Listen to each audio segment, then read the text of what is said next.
Target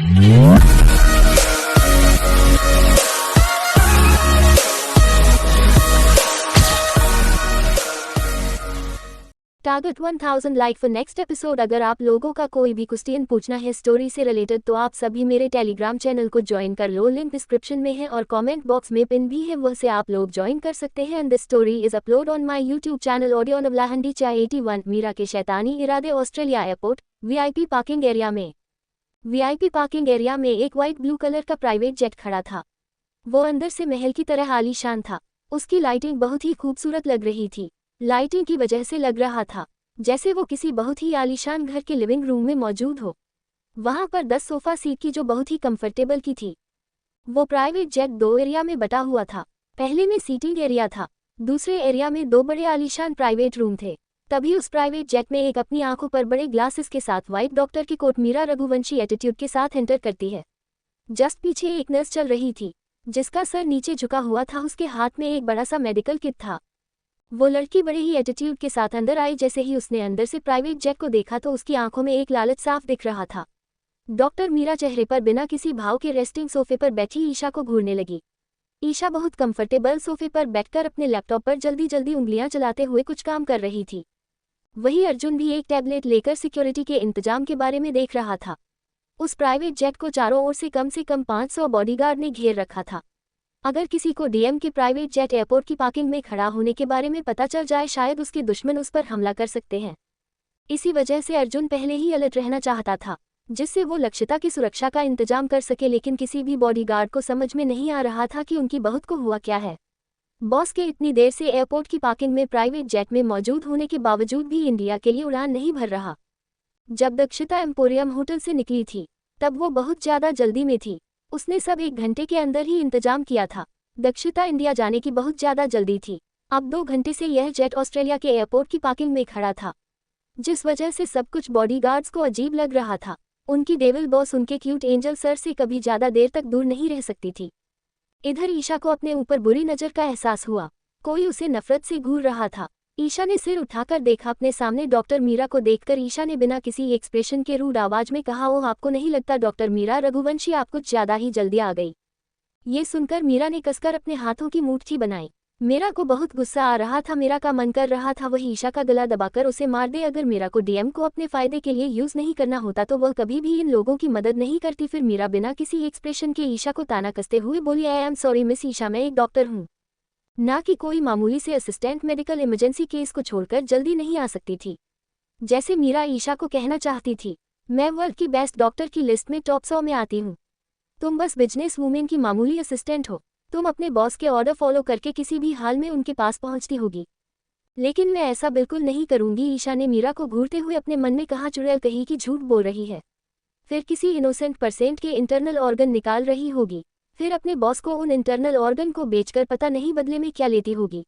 अगर मेरे पास कोई और ऑप्शन होता शायद मैं तुम जैसी लड़की को पलटकर भी नहीं देखती। तुम्हें क्या लगता है हम लोगों को तुम्हारे उस काले धंधे के बारे में नहीं पता? तुम्हारे खिलाफ कोई सबूत नहीं मिल जाता तब तक कभी हम कुछ नहीं कर सकते। पता नहीं इसके पीछे कौन सी ताकत है। ये सोचकर ईशा ने बिना किसी इमोशन के अपना सर झटकर मीरा को प्राइवेट रूम के दूसरे हिस्से की ओर आने का इशारा करती है। ईशा ने ऐसे दिखाया जैसे उसे मीरा की बातों से कोई भी फर्क नहीं पड़ता। मीरा भी बिना किसी एक्सप्रेशन के आंखों में लालच लिए आगे की तरफ बढ़ने लगती है। मीरा महसूस कर सकती थी मीरा को पैरों के नीचे बहुत सॉफ्ट कालीन बिछी हुई है। मीरा अपने मन में बोली, काश सब मेरा होता तो मैं अपने दुश्मनों से आसानी से बदला ले सकती थी। फिर मीरा ने शैतानी मुस्कुराहट के साथ सोचा, तुम चिंता मत करो, जल्दी मैं सब कुछ हासिल कर लूंगी। ये सोच मीरा की आंखों में जिद, जुनून और लालच दिखने लगता है। डॉक्टर मीरा भी चुपचाप ईशा के पीछे बहुत आलीशान ब्लैक और व्हाइट कलर के रूम में लेटाती है। उसका हर इंटीरियर ब्लैक और व्हाइट रूम के बीचों बीच बड़े से क्वीन साइज बेड पर एक बहुत ही खूबसूरत लड़की लेटी हुई थी। उस लड़की को देखकर ईशा को याद आता है जब वो एम्पोरियम होटल में दक्षिता के प्राइवेट रूम में दक्षिता को इंडिया जाने के सारे इंतजाम होने का बोलने गई थी। ईशा ने दक्षिता के रूम की डोर बेल बजाई। कुछ सेकंड बाद दरवाजा खुला। दक्षिता ब्लैक बाथरोब में खड़ी थी। ईशा एक पल के लिए अपनी बॉस की हॉटनेस में खो गई। ईशा एकटक दक्षिता की हॉट एंड सेक्सी बॉडी को निहारने लगी। दक्षिता का बाथरोब उसके घुटने तक आ रहा था। बाथरोब के बीच मौजूद कट से दक्षिता की सेक्सी थाई साफ दिख रही थी। दक्षिता के गीले बाल उसके चेहरे पर चिपके हुए थे, जिस वजह से कुछ बूंदें उसके बर्फ जैसे सफेद चेहरे पर किसी मोती की तरह चमक रही थी। दक्षिता के सेक्सी लंबे पैर भी रूम की मध्यम रोशनी में किसी बर्फ के खूबसूरत स्टोन की तरह चमक रहे थे। अचानक ईशा का गला सूखने लगा। ईशा का मन कर रहा था वो दक्षिता के चेहरे पर मौजूद पानी की बूंदों को अपने होठों से पी ले। अभी दक्षिता ने ईशा को होश में लाने के लिए उसकी आंखों के सामने चुटकी बजाए। ईशा को भी एहसास हुआ वो अचानक अपनी बॉस की इतनी खतरनाक खूबसूरत और हॉट बॉडी को देखकर के जेंडर के बारे में भी भूल गई थी। ईशा को खुद पर बहुत गुस्सा आया। ईशा को अपनी इतनी गंदी सोच पर अपने आप से घिन महसूस हो रही थी। इधर एक बार के लिए दक्षिता भी अनकंफर्टेबल हो गई। उसे बाथरोब में बाहर आने पर पछतावा हो रहा था, लेकिन फिर भी वो गुस्से भरी नजरों से ईशा को घूरती रही, जो अपने आप में ही किसी जंग को लड़ रही थी। ईशा ने सोचा उसके मन की भावनाओं के बारे में दक्षिता को पता चल गया। वो ईशा को अफ्रीका के जंगलों में छोड़ देगी। वहां पर उसे अफ्रीका के जंगल के खतरनाक जानवरों और आदिवासियों के बीच जिंदगी बितानी होगी। इस आगे दक्षिता की क्रूरता के बारे में सोचकर ईशा का दिल जोरों से धड़कने लगा। ईशा को आज भी वो दिन याद है। ऑस्ट्रेलिया में एमसी कॉलेज दक्षिता, ईशा और निशा कॉलेज में थी। उन दोनों को दक्षिता से मुलाकात हुई थी। उनके ग्रुप के एक लड़के ने दक्षिता को प्रपोज किया था। दूसरे दिन ईशा और निशा को पता चला कॉलेज की सबसे पॉपुलर और घमंडी लड़की ने उसे एक बहुत ही खूंखार जंगल में छुड़वा दिया, जिस वजह से दूसरे दिन वह लड़का अब मेरी हालत में उसके पेरेंट्स और पुलिस को मिला। जब पुलिस ने उसकी जांच पड़ताल की तब उन्हें एक भी क्लू नहीं मिला कि उसे उस जंगल में किसने छोड़ा। जब भी उस लड़के से जंगल के बारे में बात करते तो उसे पैनिक अटैक आने लगता। आज तक कोई भी पता नहीं लगा पाया दक्षिता ने किस तरह लड़के को जंगल में छुड़वाया और उस लड़के के साथ उस जंगल में ऐसा क्या हुआ। वो आज भी जंगल के नाम पर ही पैनिक अटैक का शिकार हो जाता है। जब इच्छा को इन सब बातों का एहसास होता है तो वह जल्दी से खुद को कंट्रोल करती है और अपनी नज़रें झुकाकर दक्षिता से बोली, डीएम बॉस, इंडिया जाने का इंतजाम हो गया है। ईशा की बात सुनकर दक्षिता ने ईशा के मुंह पर ही धड़ाम से दरवाजा बंद कर दिया। फिर दक्षिता 5 मिनट के अंदर कपड़े चेंज करके आई। वहां से सीधा वह लोग एयरपोर्ट के लिए निकल गए। एयरपोर्ट पहुंचने तक सारे काम 1 घंटे में हो गए थे। जैसे ही दक्षिता ने एयरपोर्ट में कदम रखा, अचानक उसे चक्कर आने लगे। उसके कदम लड़खड़ा रहे थे। ये देखकर ईशा को कुछ अजीब लगा। इधर दक्षिता ने महसूस किया कि उसके आंखों के सामने कभी अंधेरा तो कभी धुंधलापन छा रहा है, जिस वजह से वो कुछ भी साफ नहीं देख पा रही है। दक्षिता ने अपने मन में सोचा वो एक बार प्राइवेट जेट में पहुंच गई। इंडिया पहुंचकर अपना ट्रीटमेंट ठीक से करवा लूंगी, लेकिन मुझे जल्द से जल्द क्यूटी के पास पहुंचना होगा। पता नहीं मेरा मासूम सा क्यूटी मेरे बिना किस हाल में होगा। मैं उससे बात भी नहीं कर सकती। अगर मैंने उससे बात की तब प्रॉब्लम से बढ़ सकती है। ये सोचकर दक्षिता जैसे तैसे अपने कदम बढ़ाकर एयरपोर्ट की पार्किंग में अपने प्राइवेट जेट में पहुंची। लेकिन जैसे ही दक्षिता ने प्राइवेट जेट में एंटर किया, उसकी आंखों के सामने बिल्कुल ही अंधेरा छा गया। वह पीछे की ओर गिरने ही वाली थी। अचानक ईशा ने, जिसने अपनी पूरी बॉडी को कवर कर रखा था, उसने धीरे से दक्षिता को सहारा दिया और प्राइवेट जेट के रूम के पास लेकर गई। ईशा ने दक्षिता को बिस्तर पर लेटाया, फिर अपनी पॉकेट से एक इंजेक्शन निकालकर दक्षिता को लगाया। ईशा को कुछ इंजेक्शन कीर्ति ने दक्षिता के माइसोफोबिया के लिए दिया था। तब दक्षिता भी धीमी आवाज में बोली, ईशा मुझे कल शाम तक किसी भी हाल में इंडिया पहुंचना है। ये सुनकर ईशा ने दक्षिता को लेट आया। फिर डीएम हॉस्पिटल में जब कॉन्ट्रैक्ट किया तब पता चला कि सारे मेल डॉक्टर ही है। जो फीमेल डॉक्टर दक्षिता की बीमारी के बारे में जानती थी, वो सब female doctor out of country थी, जिसे मजबूरी में मीरा को बुलाना पड़ा। दरअसल मेडिकल कॉलेज में कीर्ति और मीरा बेस्ट फ्रेंड थी, जिस वजह से मीरा को दक्षिता की बीमारी के बारे में सब कुछ पता था। कुछ गलतफहमी की वजह से मीरा और कीर्ति की दोस्ती टूट गई। दक्षिता ने गलतफहमी को दूर करने के लिए उसकी वजह की इन्वेस्टिगेशन की, तो उसे दौरान गलती से मीरा की इन्वेस्टिगेशन में मीरा के काले धंधों के बारे में पता चल गया, जिस वजह से दक्षिता ने कीर्ति को मीरा से दूर रहने की वार्निंग दी थी। आज अगर मजबूरी नहीं होती तो ऐसा कभी भी मीरा से नहीं बुलाती। ईशा भी अच्छी तरह जानती थी कि यह चुड़ैल जरूर इस बात का फायदा उठाएगी। इधर इंडिया में व्हाइट मैंशन डीएम सोसाइटी में सभी लोग डाइनिंग टेबल पर बैठे ब्रेकफास्ट कर रहे थे। निश्चय बार बार डाइनिंग टेबल के नीचे जानवी को छेड़ रहा था। कभी जानवी का हाथ पकड़ लेता तो कभी थाई को कसकर अपनी हथेलियों में भीचम देता, जिस वजह से जानवी को ऐसा फील हो रहा था जैसे उसकी बॉडी में खून उल्टी दिशा में दौड़ रहा हो। जानवी का चेहरा शर्म से लाल था। इधर बाकी सब जानवी के हाथों से बना टेस्टी खाना एंजॉय कर रहे थे। जानवी भले ही अमीर फैमिली से आती हो, लेकिन वो बहुत ही अच्छी सेफ थी। उसने हर तरह की एक्टिविटी में बचपन से ही ट्रेनिंग ली थी, जिस वजह से सब जानवी के हाथों से बने टेस्टी ब्रेकफास्ट खा रहे थे। सबने अगर दुनिया का सबसे बेस्ट खाना खाया था, दक्षिता के हाथों का बना खाना 2 नंबर पर जानवी के हाथों का खाना आता था। वो सब बड़े बड़े 5 और 7 स्टार होटल में खाना खा चुके थे, लेकिन सबने इतना अच्छा खाना कभी नहीं खाया। तभी प्रिंस कुछ बोला, जिसे सुनकर सब लोग आंखें फाड़े जानवी और निश्चय को देखने लगे। दक्षिता को क्या हुआ है और मीरा के क्या इरादे हैं, मीरा की कीर्ति और बाकी सब से क्या दुश्मनी है और प्रिंस ने ऐसा क्या कहा जिसे सुनकर सब लोग निश्चय और जाह्नवी को देखने लगे। जाने के लिए अगला एपिसोड पढ़े। Hello readers, like comment share and follow me please. Readers आप लोग कमेंट क्यों नहीं करते, बहुत कम कमेंट आते हैं। जो लोग भी साइलेंट रीडर है प्लीज उनसे मेरी रिक्वेस्ट है कमेंट कर दिया करो। CH82 नॉटी शरारत वाइट मेंशन के डाइनिंग रूम में डाइनिंग टेबल के सामने सेंटर की बड़ी सी चेयर खाली पड़ी थी। उसी के बगल की चेयर पर बैठा प्रिंस अपने पास वाली चेयर को उदासी से घूर रहा था। प्रिंस को आज भी याद था दक्षिता उसी चेयर पर बैठकर उसे अपने हाथों से खाना खिलाती थी। तब प्रिंस दक्षिता की तरफ ध्यान न देकर अपने फेवरेट खाने को देखता था। आज प्रिंस के मन में यही चल रहा था, काश एंजल आज उसे खाना खिला रही होती। प्रिंस को ही खाना अच्छा लगता, लेकिन इस वक्त इतना अच्छा खाना होने के बावजूद प्रिंस का खाना खाने का बिल्कुल भी मन नहीं था। लेकिन उसने निश्चय भैया से वादा किया था। प्रिंस ने सोचा वो अपनी एंजल के लिए स्ट्रांग बनकर रहेगा। एंजल हमेशा उसे प्रोटेक्ट करती है, अब से वो भी अपनी एंजल को प्रोटेक्ट करेगा। इधर सब इतने अच्छे खाने को एंजॉय कर रहे थे। दरअसल टेस्टी खाना बड़े बड़े शेफ भी बनाते थे। इस खाने में माँ का प्यार छुपा हुआ था। जाह्नवी उन सब के लिए उनकी भाभी माँ थी, जिसने अपनी माँ की ममता से भरे दिल से सब के लिए प्यार से खाना बनाया था। आज इस खाने का टेस्ट अलग ही था। निश्चय खाना कम खा रहा था। जाह्नवी की खूबसूरत मासूम चेहरे घूर रहा था। वो अपने शरारती हाथों से जाह्नवी को परेशान कर रहा था। तभी निश्चय जाने की कमर पर हाथों को चलाता, कभी चिकोटी काटता तो कभी जाह्नवी की सेक्सी थाई को अपनी हथेलियों में भरकर उन्हें दबा देता। इस वजह से जाह्नवी को बॉडी में सिरहन महसूस हो रही थी। उसकी सांसें तेज हो गई थी, उसकी गाल लाल हो गए थे। वो मुश्किल से अपनी प्लेट में नजरें गड़ाए बैठी थी। जाह्नवी बार बार अपने एक हाथ से निश्चय के हाथ को हटा रही थी। निश्चय की पकड़ से बिल्कुल भी नहीं छूट पा रही थी। आज जाह्नवी ने साड़ी पहनी थी। सबसे ज्यादा निश्चय को उसकी की पतली कमर अट्रैक्ट कर रही थी। जाह्नवी की सफेद स्किन और मांस से भरी पतली सी कमर निश्चय को ऐसी लग रही थी जैसे वो किसी सॉफ्ट से पिलो को दबा रहा हो। जाह्नवी की कमर में बिल्कुल भी हड्डियां नहीं थी। अब जाह्नवी से निश्चय की नौटी हरकतें बर्दाश्त के बाहर हो रही थी। जाह्नवी को अपनी बॉडी में गर्मी फील हो रही थी। जाह्नवी ने गुस्से में खाने की जगह निश्चय को सोचकर ब्रेड में गुस्से से कांटा चम्मच मार रही थी। फिर जाह्नवी गुस्से से खाने को बुरी घूरते हुए जैसे खाना खाना ना होकर निश्चय है। फिर धीमी आवाज में बोली, नौटी हब्बी अपनी नौटी शरारत बंद करो, वरना आज रात रूम से बाहर सोना पड़ेगा। इधर सबको निश्चय की नौटी की शरारत के बारे में पता था। निश्चय क्या शैतानी हरकतें उनकी भाभी माँ के साथ कर रहा है, लेकिन वो अपने बड़े भाई और भाभी माँ के प्यार से खुश थे। वही सब जाह्नवी के इतने अच्छे खाने की तारीफ कर रहे थे। वही प्रिंस की नज़र जब अनीश पर गई तब वो कुछ देर अनीश को घूर कर देखता है। वो अपनी प्लेट में कांटे को घुमा रहा था। प्रिंस ने कभी उस कांटे से अपने मुंह में एक दो निवाले रख लेता। फिर प्रिंस की नज़र जब जाह्नवी पर गई तो वो कुछ देर जाह्नवी को देखता है। फिर अचानक बोला, भाभी माँ मैं आपसे एक बात पूछूं। अचानक से आई इतनी मीठी आवाज़ से सब लोग अपनी जगह पर जम चुके थे। पहली बार जाह्नवी के दिल की धड़कनें तेज हो गई थी।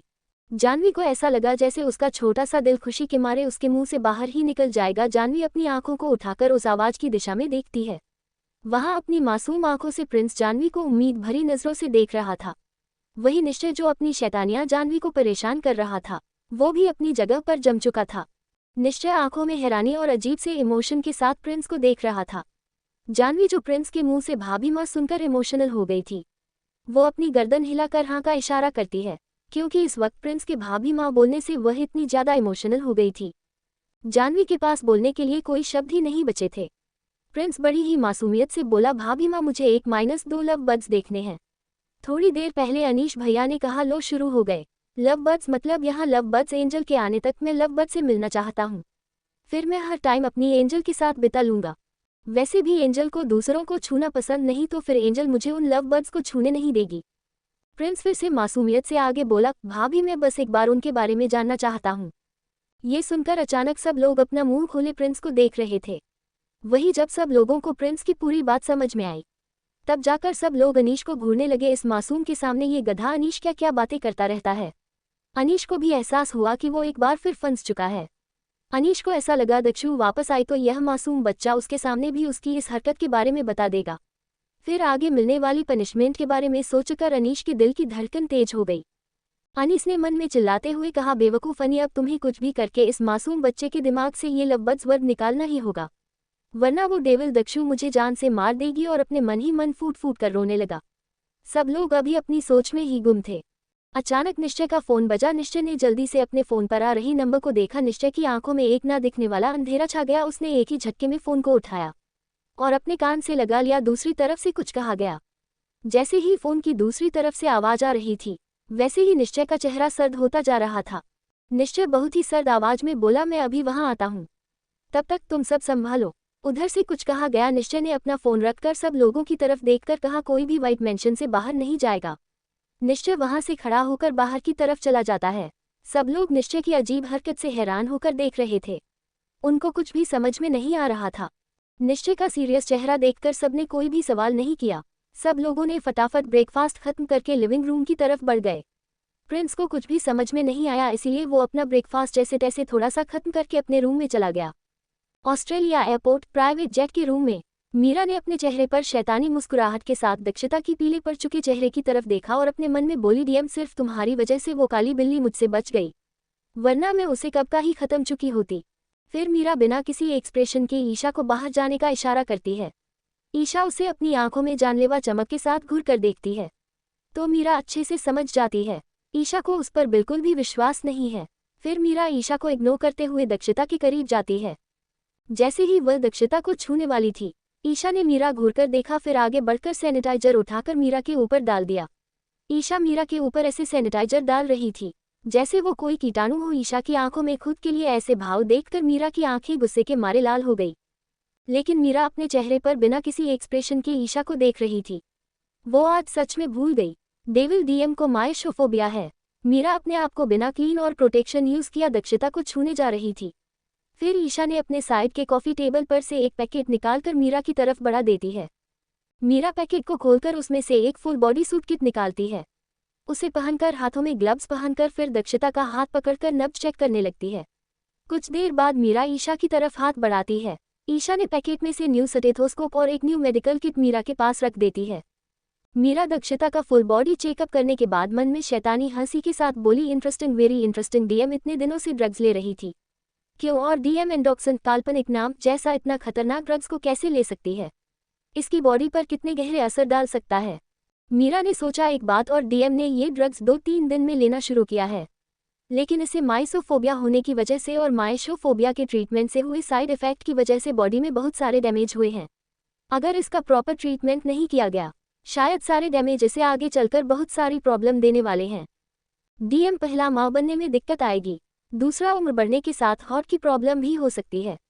अगर डीएम ने कभी लाइफ में नशा किया, डीएम की किडनियां जल्द ही फेल हो जाएंगी। सब सोचकर मीरा अपने मन में किसी शैतान की तरह हंसते हुए बोली, दूसरा, ईशा ने मुझे बुलाकर बहुत बड़ी गलती कर दी। अब मैं इस सीक्रेट के द्वारा मैं आसानी से सब लोगों का फायदा उठा सकती हूँ। ये सोचकर वह कुछ रिपोर्ट निकालती है। दक्षता के ब्लड सैंपल भी ले लेती है। अगर अभी दक्षता होश में होती तो शायद अपने साथ होने वाली इस घटना को रोक पाती, लेकिन ईशा को दक्षता के ड्रग्स लेने के बारे में कुछ भी नहीं पता था, इसीलिए मीरा आज अपने इरादों में कामयाब हुई थी।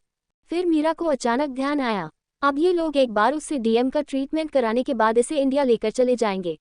अगर मीरा ईशा को उल्टी सीधी चीजें बताकर डीएम को ऑस्ट्रेलिया में रोकने की कोशिश भी करती तो मीरा को पता था डीएम ने बेसिक मेडिकल नॉलेज सब लोगों को दिलवाई है। जब कीर्ति और मीरा बेस्ट फ्रेंड थी, तब कीर्ति उसे हर बात शेयर करती थी। इसी दौरान मीरा को पता था डीएम के बॉडीगार्ड्स और असिस्टेंट को बेसिक मेडिकल नॉलेज है। वहां पर कीर्ति ने अगर दक्षता का टेस्ट किया, कीर्ति को ड्रग्स के बारे में पता चल जाएगा और वो इस डेविल का प्रॉपर ट्रीटमेंट कर देगी। मैं ऐसा होने नहीं दे सकती, इस वजह से मुझे कुछ करना होगा। अचानक मीरा की आंखों में एक शैतानी चमक आ जाती है और मीरा ने ईशा की नजरों से बचते हुए अपनी पॉकेट से एक इंजेक्शन निकाला और उसे मेडिकल किट में रख दिया। ऐसे दिखाया जैसे वह मेडिकल किट का इंजेक्शन हो। फिर वो इंजेक्शन दक्षता की हाथ में इंजेक्ट कर देती है। फिर अपने मन में बोली, अब बिच कीर्ति कभी भी ड्रग्स के बारे में पता नहीं लगा पाएगी और मुझे इतना तो यकीन है ये डीएम भी कभी भी कीर्ति को अपने ड्रग्स लेने के बारे में नहीं बताएगी। इस वजह से कीर्ति कभी भी इसका प्रॉपर ट्रीटमेंट कर पाएगी। और क्या पता डीएम की यह कमजोरी मेरे या डीएम के किसी दुश्मन के काम आ जाए। ये सोचकर मीरा ने दक्षता का ट्रीटमेंट कंप्लीट करके ईशा से कहा, मिस ईशा, डीएम बॉस को कुछ भी नहीं हुआ है। वो उस एक्सीडेंट की वजह से बॉडी को प्रॉपर रेस्ट ना मिलने और प्रॉपर ट्रीटमेंट ना मिलने की वजह से बेहोश हो गई है। डीएम बॉस को प्रॉपर रेस्ट की जरूरत है। मैंने कुछ जरूरी इंजेक्शन लगा दिए हैं, अब इन्हें टाइम पर मेडिसिन लेने की जरूरत है और अपने प्रॉपर ट्रीटमेंट करवाने की जरूरत है। इनको 2 दिन बाद ही होश जाएगा। ये सुनकर ईशा हाँ में सिर हिलाती है और मीरा को बाहर चलने का इशारा करती है। फिर मीरा चुपचाप सीटिंग एरिया में आ जाती है। ईशा अर्जुन से कुछ बात करके प्राइवेट जेट को इंडिया के लिए उड़ान भरने का बोलकर सीटिंग एरिया में बैठ जाती है। फिर मीरा को ऐसे घूरने लगती है जैसे बोल रही हो तुम अभी भी यहाँ क्या कर रही हो, हम इंडिया जा रहे हैं क्या? तुम हमारे साथ इंडिया जाने के बारे में सोच रही हो? ईशा अपनी बाहें उठाकर मीरा को देख रही थी तो मीरा बोली मुझे भी आज ही इंडिया जाना था, मैंने फ़्लाइट बुक की थी। लेकिन यहाँ आने की वजह से मेरी फ़्लाइट मिस हो गई है, क्या मैं आप लोगों के साथ इंडिया जा सकती हूँ? ये सुनकर ईशा ने हाँ में सिर हिलाया। जैसे ही ईशा ने हाँ कहा मीरा ने अपने साथ आइनस को अपना सामान लाने का इशारा किया। थोड़ी देर बाद नस एक बॉडीगार्ड के साथ मीरा और अपने बैग लेकर आई। यह मासूम नस मीरा की प्राइवेट सर्वेंट भी है। ये हमेशा मीरा के साथ ही रहती है। मीरा का फैमिली बैकग्राउंड बहुत ही ज़्यादा स्ट्रांग था, जिस वजह से बचपन से ही यह नस मीरा के साथ ही पली बड़ी थी। लेकिन जब से मीरा के डैड ने उसकी मॉम को डिवोर्स दिया था, तभी से उसके पास सुबह फैमिली बैकग्राउंड नहीं रहा। उसकी मॉम एक छोटी मोटी बिजनेस फैमिली से आती थी, लेकिन इस नर्स ने मीरा का साथ नहीं छोड़ा और यह भी मीरा के साथ ही आ गई। मैं नहीं, मीरा दुनिया में हर किसी के लिए बुरी थी, इस नर्स के साथ हमेशा से फ्रेंडली रही थी। निश्चय को फ़ोन पर ऐसा क्या कहा गया जिस वजह से निश्चय इतना परेशान हो गया और सब लोगों को मेंशन से बाहर निकलने को क्यों मना किया, और दक्षिता ने वो ड्रग्स लिया और अब मीरा इस बात को किस तरह फ़ायदा उठाने वाली है? क्या कीर्ति को कभी पता चलेगा कि दक्षिता की एक गलती की वजह से वह मीरा के हाथों की कठपुतली बनने वाली है? साथ ही या कीर्ति को कभी दक्षिता की बॉडी के अंदर हुए डैमेज के बारे में पता चलेगा? जाने के लिए अगला एपिसोड पढ़े। अब से इस स्टोरी का चैप्टर दोपहर 2 बजे तक अपलोड हो जाएगा। Hello readers, like comment share and follow me. CH83 विदेशी बिल्ली कितनी बेवकूफ़ है। रीडर्स, आज पहले कुछ बातें कर लेते हैं। मैं आप लोगों को बताना चाहती हूँ, दक्षिता का character strong, positive and ruthless queen का है, लेकिन वो सुपर वुमन नहीं है।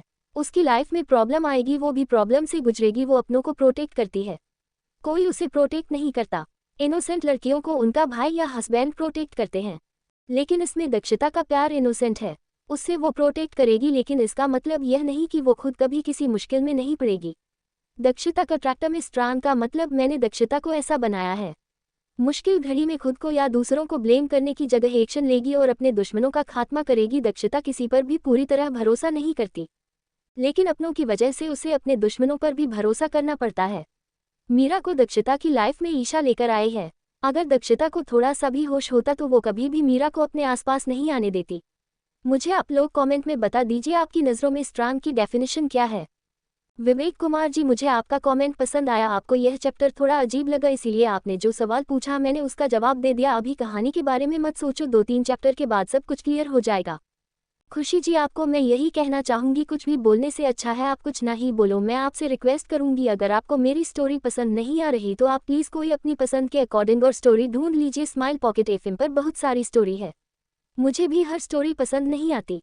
इमेजिनेशन क्वीन जी, मुझे समझने के लिए थैंक्स जी। DM सोसाइटी विला नंबर 10 के बेसमेंट में चारों तरफ अंधेर से धीरे बेसमेंट में 0 वॉट के बल्ब के अलावा कोई भी रोशनी नहीं की और वो बल्ब एक इंसान के सिर पर लटक रहा था। उसके के शरीर से जगह जगह खून निकल रहा था। वह अधमरी हालत में चेयर से बंधा हुआ था। उसी के सामने अंधेरे में चेयर पर काली परछाई बैठी थी। अचानक ही बेसमेंट में लाल कलर की लाइट जल उठती है। अधमरे आदमी की नज़र अपने सामने बैठे भयानक आदमी पर जाती है।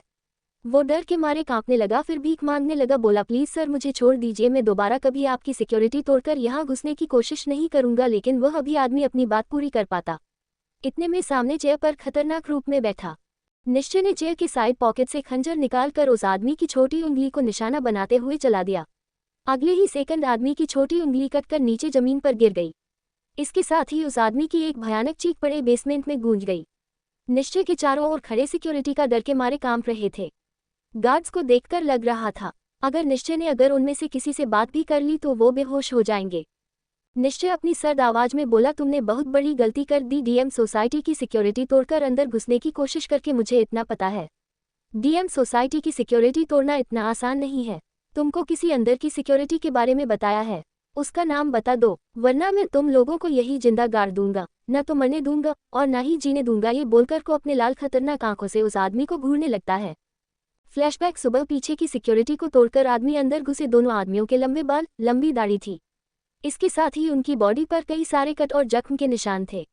वो दोनों आदमी यहाँ की लोकल गैंग जो चोरी के लिए मशहूर थी, उसके मेंबर थे। दोनों का नाम रामू और लालू था। दोनों को कुछ दिन पहले बहुत बड़ा कॉन्ट्रैक्ट मिला जिसमें एक ब्लैक कपड़े पहने महिला उनके पास आए और एक फोटो दिखाकर उसका नाम रुद्र सिंह राजपूत बताकर उसकी सारी इन्फॉर्मेशन लाने को कहा। उन्हें 5 दिन का वक्त दिया और उस इंसान की रहने की जगह के बारे में भी बताया, यहाँ तक सिक्योरिटी को कहाँ से तोड़ना आसान होगा ये सब भी बताया। रामू और लालू को समझ में नहीं आ रहा था, जब यह इंसान इतना सब कुछ जानता है तो फिर वो उनसे ये सब काम क्यों करवाना चाहता है? लेकिन उन्हें तो अपने पैसों से मतलब था, उनको कौन सा किसी का मदद करना था। उन्हें 5 दिन किसी पर नज़र रखकर उसकी इन्फॉर्मेशन इकट्ठा करनी थी। इस बार तो उनका काम आसान ही था, सिक्योरिटी तोड़ने में भी ज़्यादा मेहनत नहीं करनी थी, उन्हें बस इतने में ही मेहनत करनी थी। फिर रामू और लालू ने रात को 2 बड़े बड़े बॉक्स लिए, उनमें एक जोड़ी कपड़े और खूब सारा स्नैक्स डालकर डीएम सोसाइटी पिछले दरवाजे पर आ गए। पूरी रात सिक्योरिटी तोड़ने के बाद मॉर्निंग में डीएम सोसाइटी में घुस पाए। अचानक ही कुछ गार्ड्स ने आकर उन्हें घेर लिया और दोनों को बेहोश करके बेसमेंट में ले जाकर पटक दिया। यहाँ कुछ बॉडीगार्ड उन्हें टॉर्चर कर रहे थे। थोड़ी देर बाद उन लोगों के सामने ये खतरनाक आदमी आया। यह उन्हें कभी जमीन के अंदर भेजता तो कभी ऊपर, और फिर इन्हें टॉर्चर करके इनसे कुछ उगलवाने की कोशिश कर रहा था। फ्लैशबैक एंड अपनी बॉडी के बेइंतहा दर्द को बर्दाश्त करते हुए बोला, सर सच में मुझे कुछ नहीं पता, हम लोग बस मामूली से चोर हैं। हर जगह चोरी करने के लिए नए सिक्योरिटी को तोड़ते रहते हैं, हमको सिक्योरिटी तोड़ने की आदत हो गई है। ये सुनकर निश्चय ने फिर से अपने हाथ में एक छोटा सा चाकू लिया और सीधा उस आदमी की थाई पर फेंक दिया। वो चाकू जैसे ही रामू की थाई में घुसा, वो रामू जोर से चिल्लाने लगा। निश्चय ने एक बटन दबाया जिसे वह चेयर एक झटके के अंदर बेसमेंट के नीचे चली गई और फिर से लेकर नीचे की तरफ एक और शेर आई जिस पर लालू बैठा हुआ था। आए उससे ऊपर आदमी का सर नीचे की तरफ और ऊपर की तरफ चेयर लटकी हुई थी, जिस वजह से वो आदमी चेयर पर बैठा उल्टा लटका हुआ था। निश्चय ने लालू को देख सर्द आवाज में बोला, तुम्हारे साथी ने सच बता दिया है, अब तुम बताओ जिसे मुझे कंफर्म हो सके कि तुम लोग सच बोल रहे हो या झूठ। ही सुनकर लालू कांपत हुए बोला, तुम झूठ बोल रहा है, सच में उसने बताया वैसा कुछ नहीं है। तो फिर कैसा है? मुझे सच बताओ, अपने आप देख लूंगा कौन सच बोल रहा है कौन झूठ। ये बोलकर निश्चय अपनी लाल आंखों से लालू को घूरने लगा। लालू कुछ देर चुपचाप डरकर निश्चय से अपनी नजरें चुराता रहा। निश्चय को भी गुस्सा आया, उसने एक छोटा सा चाकू अपने हाथ में लिया, उसका निशाना सीधा लालू के कंधे पर बनाया। वह चाकू सीधा जाकर लालू के कंधे में घुस गया, जिस वजह से लालू की चीख बेसमेंट में गूंज गई। लालू रोते हुए बोला, प्लीज मुझे छोड़ दो। ठीक है सर, मैं बताता हूँ। दरअसल हम लोग एक लोकल गैंग के साथ काम करते हैं, हम लोग बहुत बड़े चोर हैं, हम हर जगह चोरी करते रहते हैं।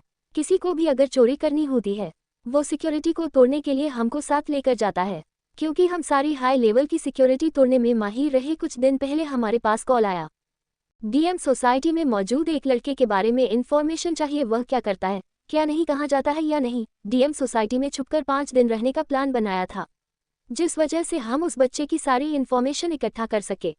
ये सुनकर निश्चय 2 उंगलियों से अपनी फोरहेड को चलाते हुए बोला, उस बच्चे का नाम या फोटो।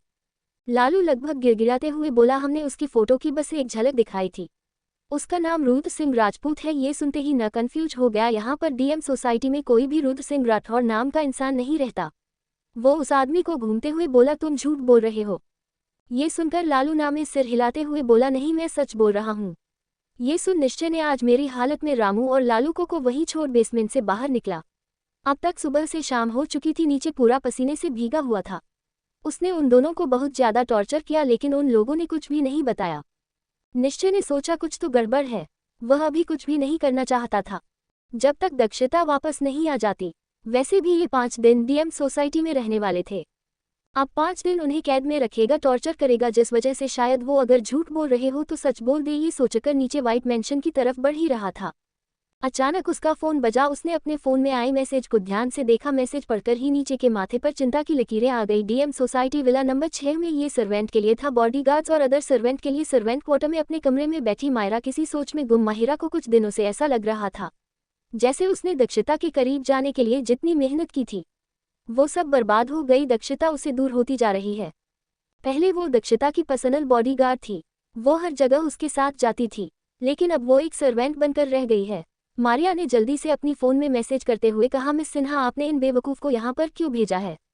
ये थोड़ा सा भी निश्चय सर का टॉर्चर नहीं झेल पा रहे हैं, उन्होंने लगभग सच उगल दिया है। वो आपने कुछ चीज़ें छुपा कर रखी, वरना अब तक हमारा सच निश्चय सर के सामने आ जाता। निश्चय मेरी सेक्सी डेविल से छोटी बहन की तरह बहुत प्यार करते हैं, वो मेरी डेविल को लेकर बहुत ज़्यादा पॉजिटिव है। आपने ये क्या कर दिया? ये मैसेज सेंड करने के बाद वह अपने फ़ोन को घूर रही थी, शायद वह मिस आकृति सिन्हा के जवाब का इंतजार कर रही थी। इधर आकृति एक वाइन गिलास के लिए बालकनी में खड़े आसमान में चमकते सूरज को देख रही थी। तभी उसके फ़ोन पर एक मैसेज आया। उस मैसेज को पढ़कर आकृति के चेहरे पर डेविल स्माइल आ गई और वह अपने मन में बोली, यह विदेशी बिल्ली कितनी बेवकूफ़ है, यह मेरी बातों में फंस गई। मैं कभी भी बिजनेस वर्ल्ड की क्वीन डीएम से पंगा नहीं लूंगी। विदेशी बिल्ली को क्या लगता है मैं उसकी तरह बेवकूफ़ हूँ? मैंने उन बेवकूफ़ों को अपनी सेफ्टी के लिए भेजा है। बिजनेस क्वीन अपनी चीज भी कभी लेने नहीं दूंगी कैसे भी करके, और रुद्र सिंह राजपूत को तो हासिल करके रहूंगी।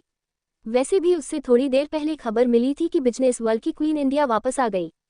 इंडिया के अंतर्राष्ट्रीय एयरपोर्ट पर मीडिया रिपोर्टर की भीड़ लगी हुई थी और एयरपोर्ट में भी बड़े बड़े ऑफिसर इधर उधर हड़बड़ी में सिक्योरिटी के इंतजाम कर रहे थे। सब लोगों को पता था कि आज डीएम ऑस्ट्रेलिया से वापस आई है। किसी को उसके ऑस्ट्रेलिया के जाने के टाइम और कारण के बारे में नहीं पता था। सब लोगों को एक खबर मिली थी, बिजनेस वर्ल्ड की क्वीन डीएम के साथ कुछ तो हुआ है, जिस वजह से ऑस्ट्रेलिया के एयरपोर्ट पर 3 घंटे तक प्राइवेट जेट रुका हुआ था। वहां पर डॉक्टर भी आई थी, जिस वजह से सबको लग रहा था शायद डीएम की तबीयत खराब हो सकती है, जिस वजह से वहां पर और ज्यादा हलचल मची हुई थी। इंडिया के प्राइवेट एयरपोर्ट डीएम कॉरपोरेशन के ही थे। एयरपोर्ट के बाहर डीएम हॉस्पिटल की एम्बुलेंस भी खड़ी थी। प्रिंस दक्षिता की कंडीशन के बारे में जानकर कैसे रिएक्ट करेगा? क्या दादा दादी को पता चलेगा उनकी कंपनी को बचाने के चक्कर में उनकी पोती ने जान खतरे में डाल दी क्या? दक्षिता की तबीयत ज्यादा बिगड़ गई। जाने के लिए अगला एपिसोड पढ़े। डोंट जज a book cover. Hello leaders, like comment share and follow me please. Motivation के लिए कमेंट कर दिया करो।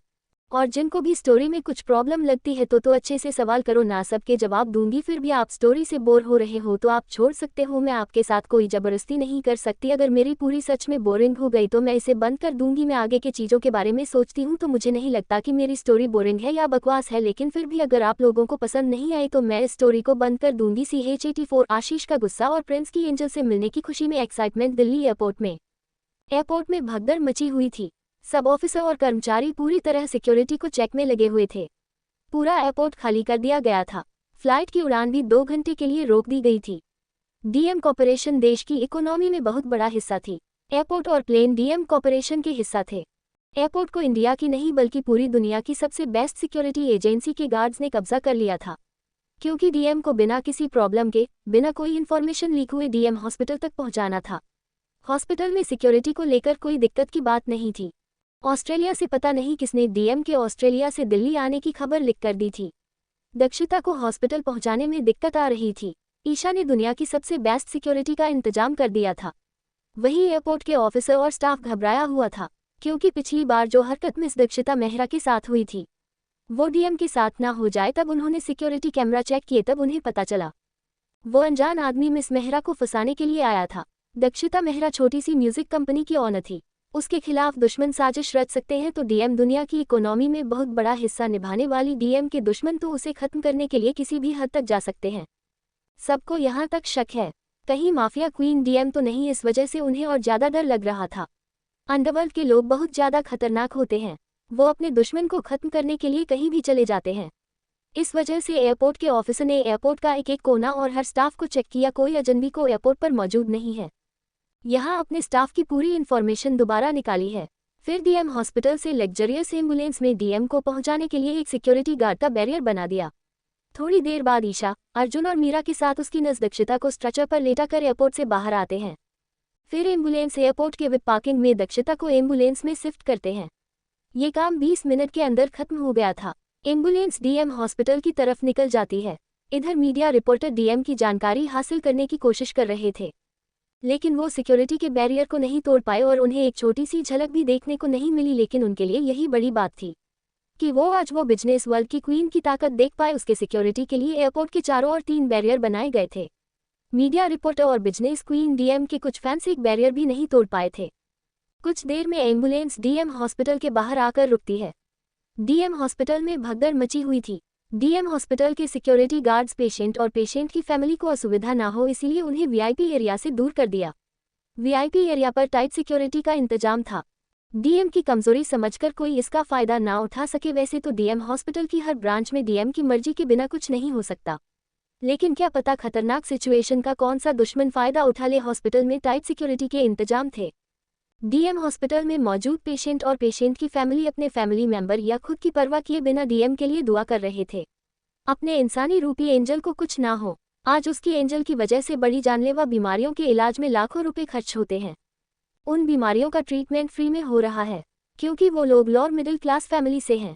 डीएम के अच्छे कर्मों की वजह से हॉस्पिटल के पेशेंट और पेशेंट की फैमिली दक्षिता का के लिए भगवान से दुआ कर रही थी। तभी हॉस्पिटल के एंट्रेंस से आशीष और प्रीति दौड़ कर आए। उन्होंने दक्षिता को ध्यान में देखकर उसे प्रोटेक्ट करते हुए विप लिफ्ट से ऊपर प्राइवेट वार्ड में ले जाने लगे। आशीष ईशा की तरफ घूरते हुए बोला, मिस ईशा, बॉस को क्या हुआ है? ये सुनकर ईशा ने घबराकर आशीष को सब कुछ बता दिया। ईशा अच्छी तरह जानती थी, आशीष और भी बहुत सारे लोग ऐसे हैं। शब्द लोग दक्षता को लेकर बहुत ज्यादा प्रोटेक्टिव हैं। आशीष अपनी बॉस के लिए खुशी से जान भी दे सकता है। दक्षता का सफेद चेहरा देखकर प्रीति की आंखें नम हो गई। वो एकटक दक्षता को देख रही थी। उसने कभी इतनी ब्यूटीफुल महिला नहीं देखी थी। दक्षता का सफेद पड़ा शरीर किसी वैम्पायर की तरह लग रहा था। सब हमेशा अपने बॉस को मास्क में और खतरनाक ऑरा के साथ ही देखा है। आज पहली बार वो अपने बॉस को इतनी कमजोर देख रही थी। किसी ने कभी अपने बॉस को इस रूप में देखने की उम्मीद नहीं की थी। आशीष की भी हालत प्रीति से जुदा नहीं। उसने मन ही मन कहा, जो हम जैसे लोगों को प्रोटेक्ट करती है, किसी के लिए वह एंजल की तरह है। बॉस एक बार किसी को अपना मान लेती है, उसे हमेशा प्रोटेक्ट करती है। आज उस जीनियस और स्ट्रांग डेविल दक्षता मेहरा या बिजनेस वर्ल्ड की क्वीन डीएम की यह हालत हो गई। कुछ लालची लोगों मेहरा फैमिली की प्रॉपर्टी की वजह से 21 साल की लड़की के दुश्मन बने बैठे हैं। उस प्रॉपर्टी पर उन सब कोई हक भी नहीं है। वो जालिम लोग 21 साल की लड़की से उसका हक छीनने की कोशिश कर रहे हैं। इतने बेरहम और माफिया क्वीन के दुश्मन भी नहीं है। वो भी दक्षता के करीब जाने से भी डरते हैं। वो सब लोग दक्षता के बिजनेस और उसके लोगों को नुकसान पहुंचाने की हिम्मत करते हैं। कभी भी अंडरवर्ल्ड की क्वीन को नुकसान पहुंचाने के बारे में सोच भी नहीं सकते। अगर क्वीन के खास आदमियों को पता चला, अगर क्वीन को एक खरोच भी आई, पूरी दुनिया में छुपकर रहने वाले क्वीन के लॉयल स्पोर्टर सबको को ढूंढकर खत्म कर देंगे। जब लिफ्ट विप फ्लो पर रुकती है, आशीष ने दक्षता को कुछ फीमेल डॉक्टर की मदद से बाहर निकालता है। मीरा ध्यान से सब कुछ देख रही थी। उसे आशीष की नज़रों में डीएम ये हालत देखकर एक जानलेवा इरादा दिख रहा था, जिसे देखकर मीरा की रूह कांप गई। उसे ऐसा लग रहा था जैसे यह आदमी बहुत ही ज्यादा खतरनाक है। उसने डीएम को नुकसान पहुंचाने की कोशिश की तो शायद यह आदमी पहला वो इंसान होगा जो उसे एक सेकंड भी सोचे बिना मौत के घाट उतार देगा। फिर मीरा ने अपना सिर झटक कर अपने मन में कहा, होगा इसका कोई 2 कौड़ी का लव। वैसे ये लव कुछ दिन तक कि इसके पीछे रह पाएगा। डीएम उसे छूने नहीं देगी। यह अपने आप ही किसी और के पास चले जाएगा। दुनिया में कोई भी आदमी नहीं है जो अपनी हवस पूरी किए बिना रह सकता है। डीएम को ये तो क्या महिला भी नहीं छू सकती, तो मैं भी देखती हूँ ये लव कितने दिन तक अपना प्यार दिखा पाता है। मीरा की इस घटिया सोच के बारे में अगर आशीष को थोड़ी सी भी भनक होती तो वो बिना किसी की परवाह के एक सेकंड में अपने सर्जिकल नाइफ से मीरा का वही गला काटा देता है। मीरा वर्ल्ड के टॉप 10 डॉक्टर में थी। आशीष तो उसका भी सीनियर था। अभी तक मीरा ने आशीष को नहीं पहचाना क्योंकि आशीष हमेशा अपनी आइडेंटिटी छुपा कर रखता है। पहले नंबर पर एक 7 साल का डॉक्टर स्मिथ जॉन आता है। दूसरे नंबर पर किसी, तीसरे नंबर पर एक डॉक्टर है जो कहानी में आगे आएगा। चौथे नंबर पर आशीष, उसके बाद कुछ और डॉक्टर से 7वें नंबर पर मीरा आती है। आशीष ने बिना किसी की नज़र में आए अपने स्मार्ट बहुत से एक मैसेज भेज देता है। बॉस को किसी ने हक किया है। मैसेज लाल सिग्नल के साथ जाता है। आशीष के चेहरे पर खौफनाक डेविल स्माइल आ जाती है। उसकी आंखों में खतरनाक जानलेवा चमक के साथ बोला, तुम लोगों ने बहुत बड़ी गलती कर दी। वो बॉस को नुकसान पहुंचाकर आप लोग बॉस के बिजनेस को या फिर हम जैसे भाइयों को नुकसान पहुंचाते तो शायद हमें फर्क नहीं पड़ता जितना तुम लोगों की हरकत से बॉस पड़ रहा है। बहुत अकेली नहीं है, उनके साथ एक मासूम सी जान जुड़ी हुई है। ये सोचकर आशीष को समझ में आ गया था यह एक्सीडेंट की ऐसी चीज नहीं है जिसने दक्षता को इस हालत में पहुंचाया है। कुछ तो ऐसा जरूर है जो छुपा हुआ है। अब वो सब वह कीर्ति के आने के बाद ही पता लगा सकता था। वह खुद अपने बॉस को नहीं छू सकता था। इस पूरी दुनिया में अगर कोई दक्षता को छू सकता था तो वो कीर्ति, और एक वह जिसके बारे में याद आती ही आशीष की आंखें चमक उठती है। वह अपने मन में धीरे से बोला, प्रिंस इधर। कीर्ति हॉल में बैठी कुछ फाइल्स रीड कर रही थी जो किसी ओल्ड परसेंट की थी। तभी दक्षता के फोन पर एक वॉइस नोट आता है जिसे सुनकर कीर्ति की हालत खराब हो जाती है। वो जल्दी से लिफ्ट लेकर प्रिंस के रूम के बाहर पहुंचकर और रूम के दरवाजे को बंद देखकर उसने 2-3 बार नो। प्रिंस ने दरवाजा खोलकर लाल को आंखों से कीर्ति को सवालिया नजरों से देखा। तब कीर्ति कुछ सेकंड प्रिंस के मासूम चेहरे को देखती है, फिर अपनी नजरें चुराते हुए बोली, दक्षु आ गई है, उससे मिलने जाना है। ये सुनकर जो प्रिंस उदास और मुरझाया हुआ दिख रहा था वो अपनी जगह पर जम गया। कुछ देर उसी तरह रहने के बाद अचानक प्रिंस के चेहरे पर बड़ी सी स्माइल आ गई। प्रिंस ने धड़ाम की आवाज के साथ दरवाजा बंद करके रूम के अंदर चला गया। ये देखकर कीर्ति की आंखें गुस्से से लाल हो जाती हैं। उसने कभी उम्मीद नहीं की थी प्रिंस इस तरह उसके मुंह पर दरवाजा बंद कर देगा, उसकी इस तरह इंसल्ट करेगा। अभी कीर्ति इस सोच में ही थी। अचानक दरवाजा एक बार फिर से खुला। प्रिंस ने व्हाइट शर्ट और ब्लू जीन्स के साथ व्हाइट शूज पहने बाहर निकला। उसके शर्ट के बटन टेढ़े मेढ़े लगे हुए थे, उसके जीन्स की जेब खुली हुई थी, शूज भी सही से नहीं पहन रखे थे, उसके बाल भी बिखरे हुए थे। ये देखकर कीर्ति समझ गई थी इस मासूम को दक्षता से मिलने की कितनी जल्दी है। ये देखकर कीर्ति प्रिंस को ऊपर से नीचे तक देखते हुए बोली, दक्षु के क्यूटी पहले कपड़े सही से पहनो। तब दक्षु कहीं भाग नहीं रही। हम उसी के पास जा रहे हैं, वहां पर सब लोगों के सामने। क्या तुम हमारी इंसल्ट करवाना चाहते हो? ये सुनकर प्रिंस सर झुकाकर अपने आप को देखता है। अपनी हालत देखकर प्रिंस के गाल लाल हो जाते हैं। वो अपनी एंजल के सामने इस तरह नहीं जाना चाहता था, जिस वजह से एंजल उसे प्यार से गले लगाने की जगह डांटे। इस वक्त प्रिंस किसी छोटे बच्चे की तरह तैयार हुआ था। जब प्रिंस को अपनी गलती रियल लाइफ होती है, वो एक छोटे बच्चे की तरह गाल फुलाकर अपनी हालत सही करने लगा। फिर एक्साइटमेंट में अपनी आंखों में तारों से चमक लेकर बोला, किट्टू दी जल्दी चलो, एंजल हमारा इंतजार कर रही होगी। मुझे जल्द से जल्द एंजल से मिलना है। एंजल से आज मैं बहुत ज्यादा नाराज हूँ। प्रिंस अपनी हालत सही करते हुए क्यूटी कीर्ति से दक्षता की शिकायत कर रहा था, लेकिन कीर्ति की आंखें नम हो गई थी। वो अपने मन में बोली, जब तुम वहां जाकर अपनी एंजल की हालत देखोगे तो मुझे पता है तुम टूट जाओगे, लेकिन मुझे यकीन है जब तुम अपनी एंजल के पास होगी तब तुम अपनी एंजल को संभाल लोगे और तुम्हारी एंजल तुम्हें संभाल लेगी। तुम दोनों एक दूसरे के लिए मेडिसिन हो। तुम दोनों का ये पता नहीं किस जन्म का रिश्ता है, जो एक दूसरे को जिंदगी देता है, एक दूसरे को जीने की वजह भी देता है। जब प्रिंस कीर्ति नीचे लिविंग रूम में पहुंचे, सब अपनी उदास चेहरे के साथ तैयार खड़े थे। निश्चय पहले ही हॉस्पिटल के लिए निकल चुका था। निश्चय को अभी तक नहीं पता वो अपनी छोटी बहन को बचाने जा रहा है। उसकी मेडिसिन तो यहीं पर छोड़कर गया है। प्रिंस उन सबको देखकर बोला, प्रिंस दक्षता की उस हालत को देखकर कैसे लिया करने वाला है? क्या प्रिंस को फिर से अपने पैनिक अटैक आएगा, या प्रिंस इस बार अपने इमोशन को कंट्रोल करके अपनी एंजल को संभाल लेगा? क्या कीर्ति को दक्षता के ड्रेस लेने के बारे में पता चलेगा, जबकि मीरा ने उसे एंटीडोट दे दिया है? जब सीता को होश आएगा तब वह अपने अपनों को क्या जवाब देगी? जानने के लिए अगला एपिसोड पढ़े। Hello readers, like comment share and follow me. Readers pocket option वालों ने 2000 से ऊपर जो भी एक्स्ट्रा शब्द होते हैं उनके पैसे नहीं देते, जिस वजह से मैं छोटा ही चैप्टर लिख पा रही हूँ। दूसरी बात, मैं जल्द ही चैप्टर 2 दिन के शेड्यूल कर दूंगी।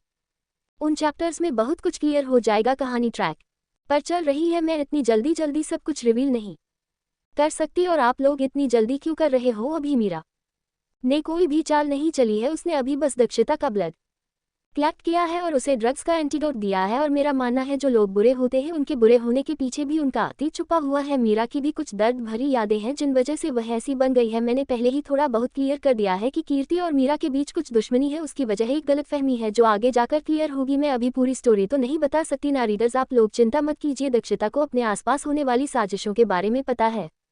दक्षता का वह एक्सीडेंट हुआ था उसके बारे में भी दक्षता को पता था, लेकिन दक्षता को यह नहीं पता था कि उस पर हमला होगा तो कहाँ होगा, जिस वजह से वह उस एक्सीडेंट को रोक नहीं पाई। CH85 मीरा और कीर्ति का आमना सामना व्हाइट मैंशन के लिविंग रूम में शाम 5 बजे। निश्चय चेहरे पर गुस्से और उदास एक्सप्रेशन के साथ व्हाइट मैंशन में घुसा। उसने देखा कि जानवी लिविंग रूम में सोफे पर बैठकर अपने डैड मिस्टर माइकल डिसूजा से वीडियो कॉल पर बात कर रही है।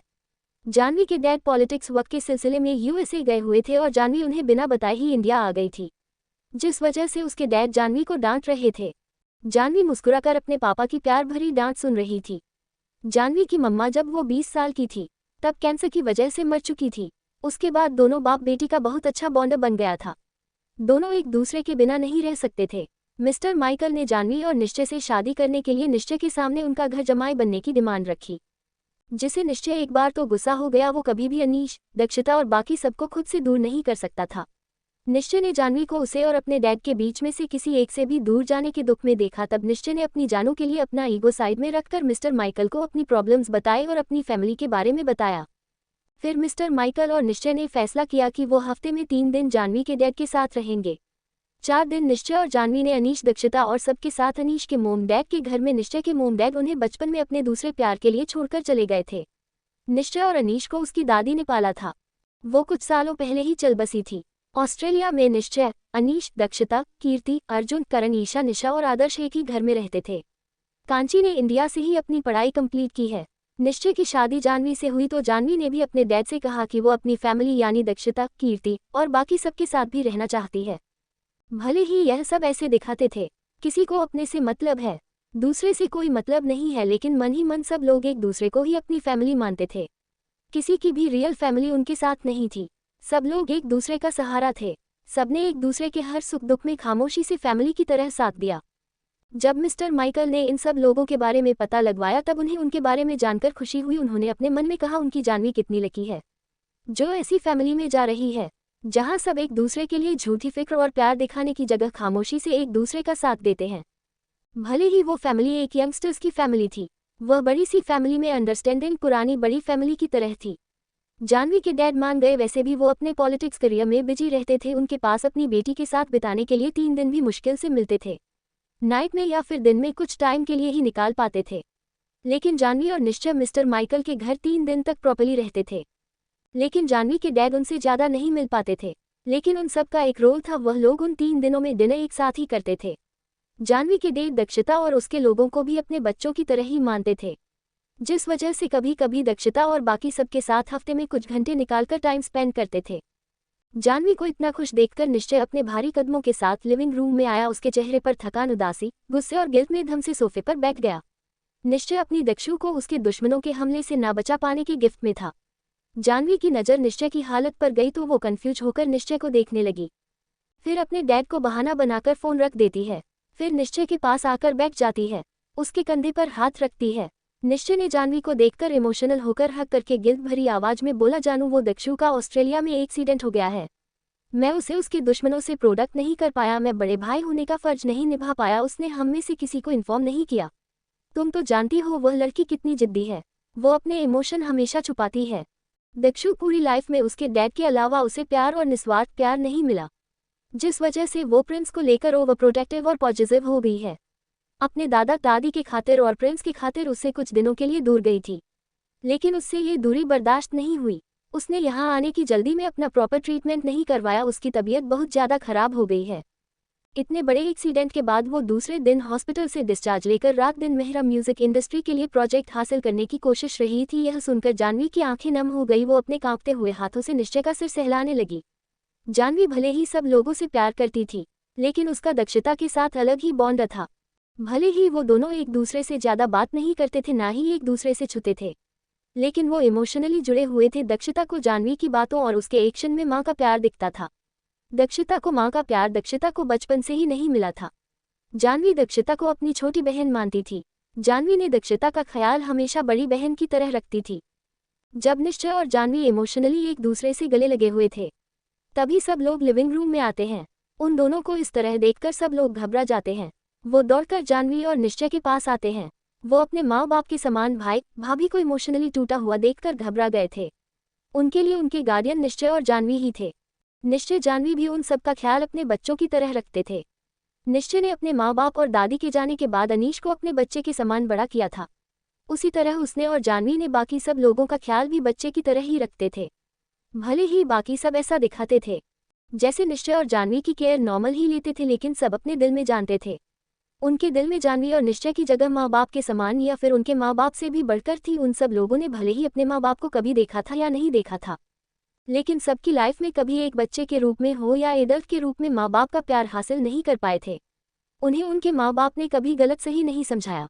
कभी माँ बाप ने उन्हें उनके करियर के बारे में नहीं पूछा। किसी के माँ बाप इस दुनिया में नहीं थे तो किसी के माँ बाप को पैसों से मतलब था। वो अपने एक बच्चे की परवाह करते थे तो दूसरे बच्चे की परवाह नहीं करते थे।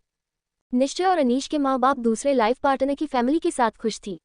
ईशा निशा अनाथ आश्रम से आई थी। करण अर्जुन के पेरेंट्स ने दोनों को हार्टलेस बॉडीगार्ड की तरह ट्रेन किया था। हर महीने अर्जुन और करण की सैलरी के लिए फ़ोन करते थे। उन्हें अर्जुन और करण से कोई मतलब नहीं था। कीर्ति के माँ बाप ने उसके भाई अक्षत के अलावा किसी की परवाह नहीं की। वही आदर्श जरूर अपने पेरेंट्स के प्यार के मामले में लकी था, फिर भी उसने अपने के जगह पर जानवी और निश्चय के ज़्यादा क्लोज खुद को पाया था। आदर्श के पेरेंट्स भले ही उससे सच में प्यार करते थे, लेकिन वो लोग इतनी बड़ी महेश्वरी फैमिली के हेड कपल होने के कारण फैमिली के बिजनेस और जॉइंट फैमिली के मामलों सुझाने में ही बिजी रहते थे। निश्चय और जानवी को इमोशनली एक दूसरे को हक देखा तो सब जानवी के पैरों के पास घुटनों के बल बैठकर सबने से टोन में जानवी से पूछा, भाभी माँ आपकी आंखों में आंसू क्यों है, क्या हुआ? ये सुनकर निश्चय ने अपनी आंखों में उदासी के साथ सबको बताया, दक्षिता के साथ ऑस्ट्रेलिया में क्या हुआ, इस वक्त डीएम हॉस्पिटल में भर्ती है। सब लोग डर गए, कहीं दक्षिता को कुछ हो तो नहीं गया। सभी हॉस्पिटल जाने के लिए दौड़ पड़े। अभी वो कुछ दूर ही गए थे, उन्हें एहसास हुआ कि निश्चय और जानवी अपनी जगह से नहीं हिले। सबने मुड़कर हैरानी से जैसे ही लिविंग रूम में देखा, कीर्ति, जानवी, निश्चय और भावेश एकटक दक्षिता के रूम की तरफ देख रहे थे। तभी करण, निशा, आदर्श और कांची को याद आया।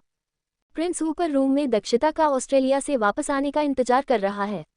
उसे दक्षिता के बारे में पता चला तब क्या होगा। कीर्ति ने सबको एक नज़र देखा, फिर वह लिफ्ट लेकर दक्षिता के रूम के बाहर पहुंचे। कुछ देर दरवाजे को घूरने के बाद अपना हाथ बढ़ाया, लेकिन अपना हाथ वापस खींचकर इधर उधर टहलने लगी। लेकिन आखिर में उसने दक्षता के रूम का दरवाजा खटखटा दिया। कीर्ति ने प्रिंस की दक्षता से मिलने की एक्साइटमेंट देखी तो उसे अपने दिल में बहुत तेज दर्द महसूस हुआ। फिर वो प्रिंस के साथ जब नीचे आई सब प्रिंस को देखकर और ज़्यादा सैड हो गए क्योंकि प्रिंस दक्षता से मिलने के लिए बहुत ही एक्साइटेड था। प्रिंस ने एक नज़र सबको देखा लेकिन उसने किसी पर भी ध्यान नहीं दिया। उसकी एक्साइटमेंट लेवल इतना ऊपर था कि प्रिंस के हाथ हल्के से कांप रहे थे। वो एक जगह खड़ा नहीं हो पा रहा था। वो बार बार एंट्रेंस की तरफ देखता और फिर अपने कदम कभी इधर तो कभी उधर रखता। प्रिंस की हालत देखकर निश्चय नहीं सब लोगों को चलने का इशारा किया। सब हॉस्पिटल की तरफ बढ़ गए। एक चीज़ अलग कि प्रिंस अकेला बैक सीट पर बैठा था। प्रिंस के रूम में निकलने के बाद से किसी ने भी प्रिंस को छुआ नहीं था। उसको सीधा दक्षता के पास जाना था और दक्षता को माइसोफोबिया हो गया था, जिस वजह उसे किसी और इंसान की फ्रेग्रेंस की वजह से उसे तकलीफ होती थी। उसे बस प्रिंस की फ्रेग्रेंस पसंद थी। सब लोग जल्दी हॉस्पिटल पहुंच गए। प्रिंस के लिए वक्त बहुत लंबा था। कुछ देर बाद वह लोग प्राइवेट पार्किंग से प्राइवेट लिफ्ट से दक्षता के वार्ड बाहर पहुंचते हैं। उन सब ने देखा ईशा और अर्जुन अपना सर झुकाकर वार्ड के दरवाजे की दोनों ओर की दीवार के सहारे खड़े हैं। वहां पर कुछ बॉडीगार्ड्स के अलावा और कोई भी नहीं था। जब प्रिंस ने वार्ड को देखा तो उसकी पुरानी यादें ताज़ा हो गई। उसे याद आया कि 10 दिन पहले इसी हॉस्पिटल में वह और एंजल अपना ट्रीटमेंट करवा रहे थे। उसकी किटू दी ही एंजल इंजेक्शन लगा रही थी। सब याद आते ही वो कीर्ति की तरफ देखता है जो वार्ड अंदर जा चुकी थी। इधर प्रिंस जैसे ही वार्ड की ओर दौड़ा, भावेश ने प्रिंस का हाथ पकड़कर उसे अपने गले से लगा लिया। प्रिंस तुरंत भावेश के बाहों से निकलने की कोशिश करता है लेकिन भावेश प्रिंस को बिल्कुल भी नहीं छोड़ता। प्रिंस रोते हुए बोला, भाभी छोड़ो, मुझे एंजल के पास जाना है। तुम मेरे साथ ऐसा नहीं कर सकते। एंजल को क्या हुआ है? वो यहाँ पर क्यों है? ये सुनकर भावेश प्यार से बोला, प्रिंशु शांत हो जाओ। इधर कीर्ति जैसे ही वार्ड के अंदर गई, कीर्ति ने देखा आशीष, प्रीति दक्षता के बिस्तर के साइड में खड़े दक्षता को देख रहे थे। वहीं एक फीमेल डॉक्टर पूरी तरह किट में कवर होकर दक्षता का ट्रीटमेंट कर रही थी। वार्ड के दरवाजा खोलने की आवाज़ सुनकर फीमेल डॉक्टर को छोड़कर सब दरवाजे की तरफ देखते हैं। आशीष और प्रीति ने कीर्ति को दरवाजे पर देखा तो उन्होंने राहत की सांस ली। उन्हें पता था अब कीर्ति जल्दी दक्षता का ट्रीटमेंट अच्छे से कर देगी। शायद कल तक दक्षता की कंडीशन स्टेबल हो जाए। तभी कीर्ति की नज़र वार्ड में खड़ी लड़की पर गई तो वह शॉक हो गई। अभी जब मीरा ने मुड़कर कीर्ति को देखा, उसकी आंखें भी एक पल के लिए हैरानी के मारे चौड़ी हो गई। अगले ही पल उसके चेहरे पर डेविल स्माइल आ गई। मीरा कीर्ति को घूरते हुए कहा, प्रिंस दक्षता से मिलने वार्ड में जा पाएगा? मीरा ने कीर्ति से क्या कहा और जब कीर्ति को पता चलेगा मीरा नहीं दक्षता का ट्रीटमेंट गया है तो वह कैसे रिएक्ट करेगी? जानने के लिए अगला एपिसोड पढ़े। Hello readers, like comment share and follow me. आज हमारे घर पर अचानक मेहमान आ गए इसलिए मैं दोपहर को चैप्टर नहीं डाल पाए और मैं थोड़ी देर में एक और चैप्टर डाल दूंगी। प्लीज़ इस चैप्टर पर अच्छे से कमेंट करना और मैं चाहती हूँ आप लोग दोनों चैप्टर पर अच्छे अच्छे कमेंट कर दे। प्लीज़ मेरी इतनी सी रिक्वेस्ट मान लो। अगला चैप्टर बड़ा ही मज़ेदार होने वाला है। आगे कहानी में क्या होगा जानने के लिए पढ़ते रहिए और कमेंट और लाइक जरूर कीजिए। रुको सभी लोग, कहीं जाओ मत। ये तक स्टोरी सुन लिए हो तो एक प्यारा सा कमेंट कर दो और लाइक शेयर सब्सक्राइब भी कर दीजिए। आप लोग आगे की स्टोरी नेक्स्ट पार्ट में। तब तक के लिए बाय, टेक केयर।